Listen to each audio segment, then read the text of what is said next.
Serigala Setan.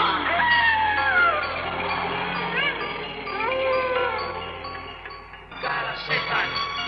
Berkelana di malam yang kelam, bermandikan kembang sesama. Serigala Setan. Serigala Setan. Melakukan hidup dendam. Serigala Setan.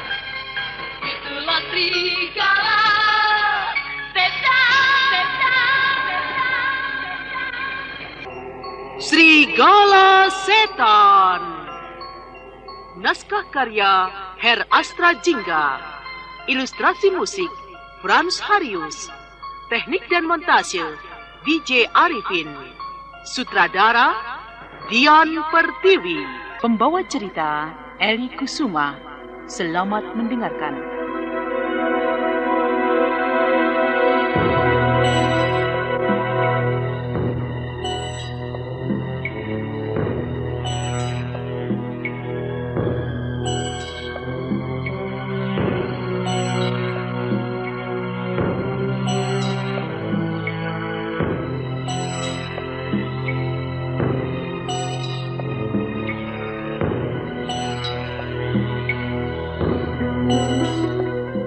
Siluman angin maut terpaksa mengaku ketika ditanya di mana sarang pimpinannya.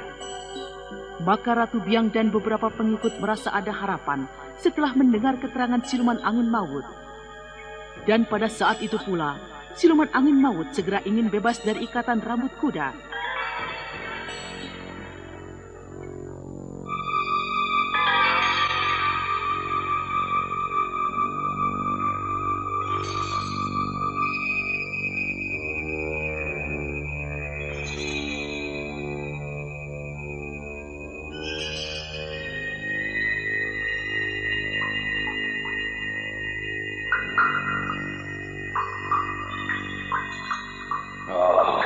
Cepat, lepaskan ikatan di jari jempolku. Bebaskan aku dari ikatan ini. Aku sudah mengatakan di mana sang ketua tinggal. Diam. Kalau kau tidak mau menurut kami, atau tidak mengikuti jejak sang ratu, nasibmu akan celaka. Kau dengar itu siluman angin maut? Oh, iya, aku mendengarnya. Tapi kenapa? Ayo, bertanya apa lagi? Mau alasan apa lagi? Kalau kau masih banyak cakap, aku benar-benar akan membuatmu lebih celaka. Sang Ratu, sebaiknya kita segera meninggalkan tempat ini. Kita segera menuju Pasir Layung. Baik, Genderuwo Wurung. Ayo siluman angin maut. Kalau ternyata mulutmu bohong, maka nasibmu akan celaka. Maaf Sang Ratu. Namun, apakah... Ada apa lagi kau, ha? Cepat katakan, kalau kau mempunyai keinginan. Sekali lagi, aku mohon ampun. Aku mohon ikatan tali di jari jempolku dilepas, sehingga aku bisa leluasa menunjukkan di mana letak Pasir Layung itu. Siluman angin maut, awas, kau tidak perlu banyak permintaan. Sekarang tunjukkan di mana Pasir Layung itu. Ayo cepat. Iya. Baik. Aku akan menunjukkan letak Pasir Layung itu. Kalau mulutmu masih mengeroweng, maka akan kucabuti gigimu satu demi satu. Ayo berangkat.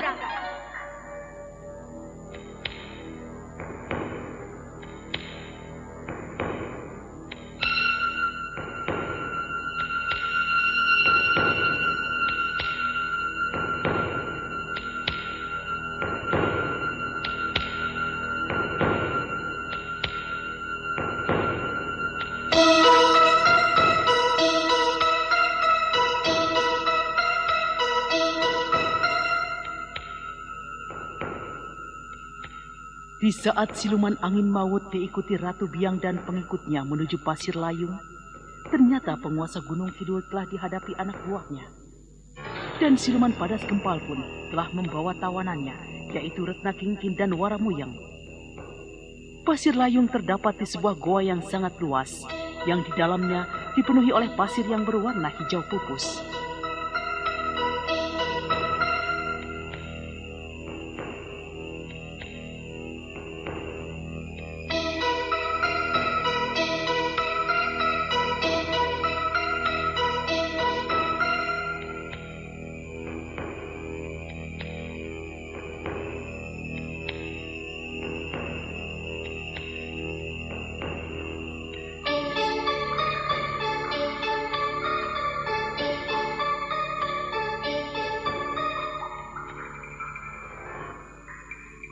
pasti tidak kenal suasana di tempat ini, Waramuyeng, dan kau Retna Kingkin.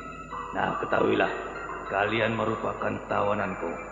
Aku sangat menyenangi melihat manusia-manusia cantik sepertimu. Sekalipun aku ini sejenis lelembut, aku ini adalah Siluman Barong, penguasa Gunung Kidul dan sekitarnya. Akulah Raja Siluman Gunung Kidul. Kau memang siluman keparat, siluman jahanam, pengecut. Bukan saja pengecut, tetapi laknat. Alah. Tidak usah berkata seperti itu, Ayu.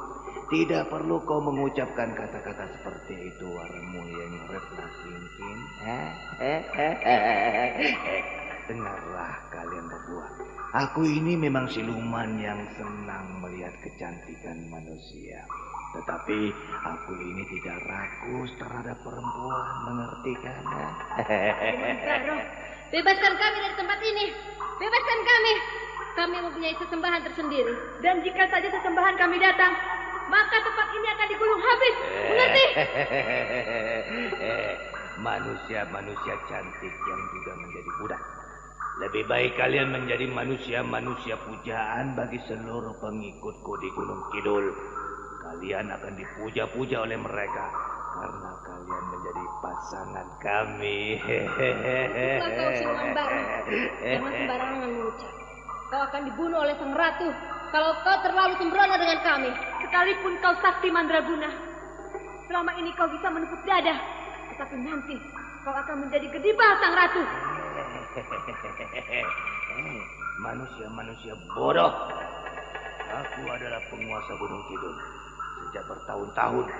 Bahkan ketika Dewata Cengkar masih hidup, dia telah berpesan, aku harus berhasil menguasai manusia yang kuinginkan.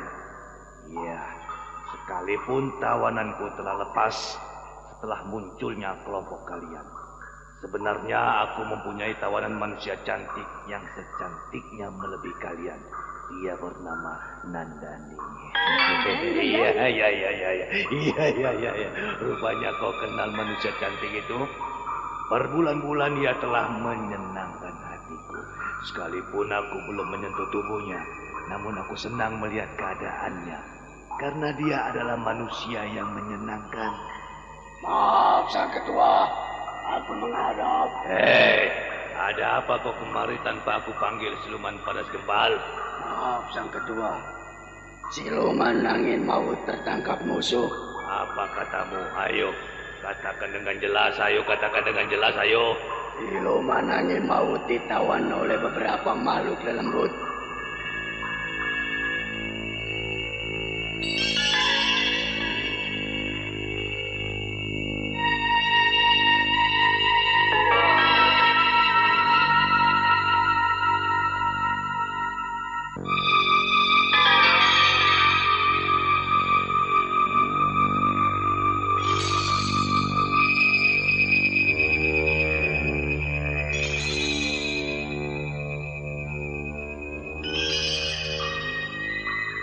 Menurut keterangan, perempuan itu adalah Ratu Biang. Nah, beliau telah datang. Mereka akan membinasakan tempat ini. Maka dari itu, cepat-cepatlah bebaskan kami sebelum sang Ratu Biang datang ke Pasir Layung. Diam! Hei, Siluman Padas Gempal, seret dua perempuan ini. Amankan mereka. Baik, Sang Ketua. Ayo, ikut aku. Kalau tidak, seret kau.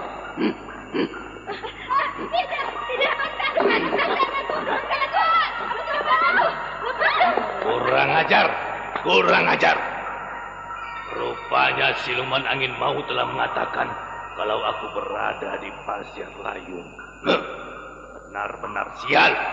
Baiklah, pintu menuju Pasir Layung akan aku tutup, biar mereka tidak bisa menembus goa Pasir Layung. Ya!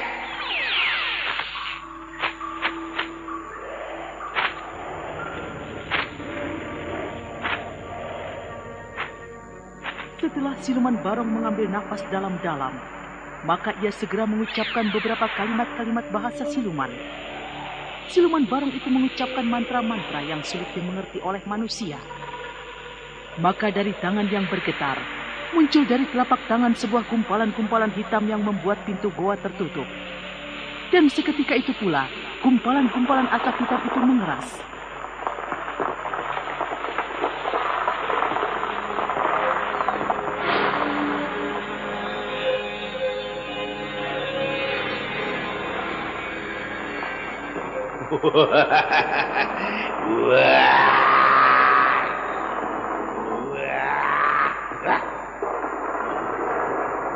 Pasir layung telah tertutup.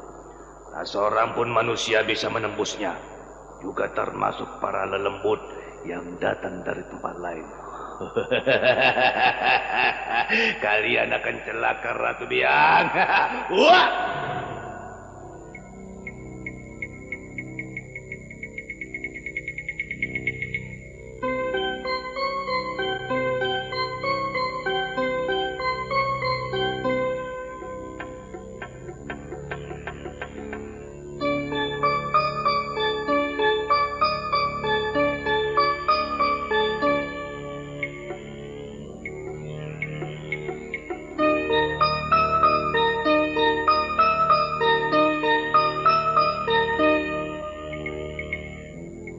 Kini pasir layung telah menjadi gelap gulita. Sementara Ratu Biang dan anak buahnya yang akan menuju pasir layung menjadi terhenti karena siluman angin maut menghentikan langkahnya. Siluman angin maut menjadi linglung.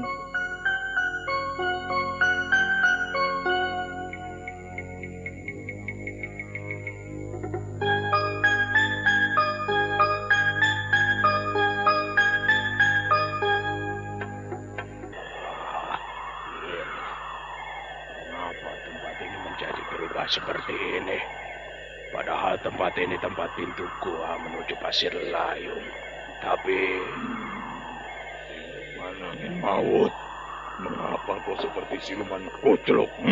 Mengapa kau bingung, siluman angin maut? Wah, aku seperti mengalami kebingungan. Kebingungan? Kurang ajar. Mudah sekali kau beralasan, angin maut. Sungguh, Sang Ratu, sungguh. Bahwa tempat ini semula adalah tempat menuju pasir layung, di mana sang ketua siluman Barong tinggal. Benar, Sang Ratu. Kalau tidak ingin terlalu lama, maka cepatlah katakan. Sungguh, bahwa setiap kami datang, tempat ini tempat menuju pasir layung.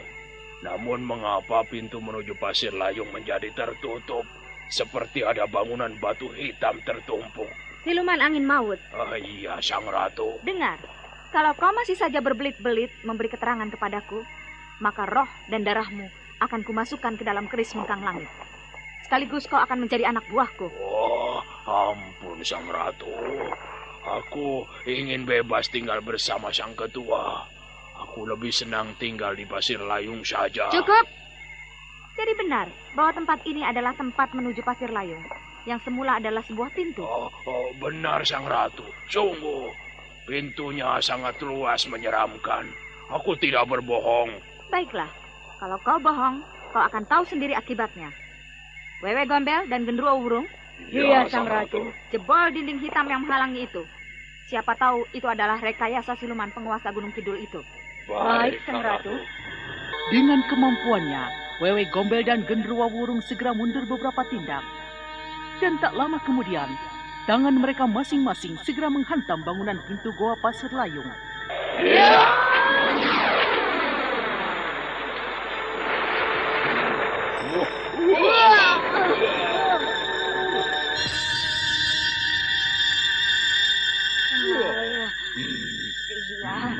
Dinding itu seperti mempunyai kekuatan kasat mata.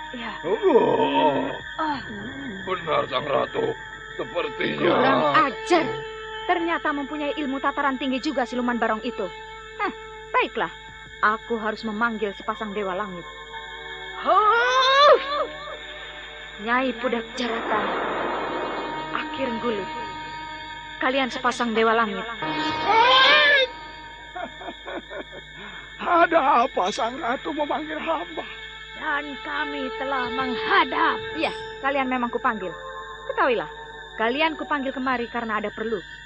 lihatlah bangunan dinding di depanmu itu. Sebuah bangunan alam. Batu-batu hitam bertumpuk-tumpuk. Apakah Gendruwo Wurung dan Wewe Gombel tidak mampu untuk meruntuhkannya, Sang Ratu? Jangan banyak tanya. Kerjakan perintahku ini dengan baik. Cepat laksanakan. Baik, Sang Ratu.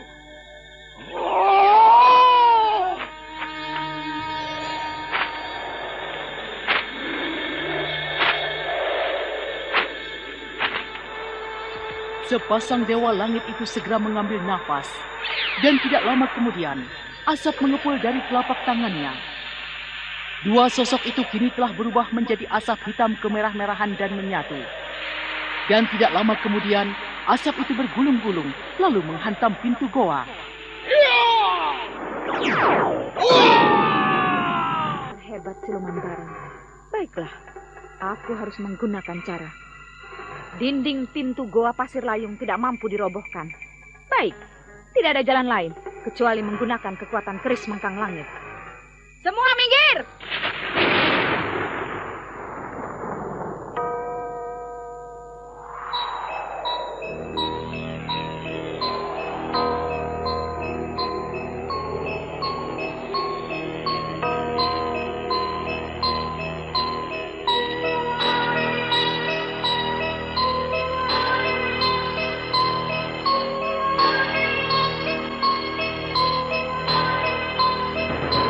Setelah Ratu Biang memerintahkan minggir kepada Gendruwo, Wewe Gombel, serta sepasang dewa langit, maka Ratu Biang segera menghunus keris mengkang langit yang pamornya ngedap-ngedap itu. Keris itu akan dihujamkan ke arah dinding berbatu yang menyatu dengan gunung. Nah, saudara pendengar, untuk mengetahui lanjutan kisah ini, ikutilah serial Sandiwara Radio Serigala Setan pada seri berikutnya di radio kesayangan Anda. Sampai jumpa.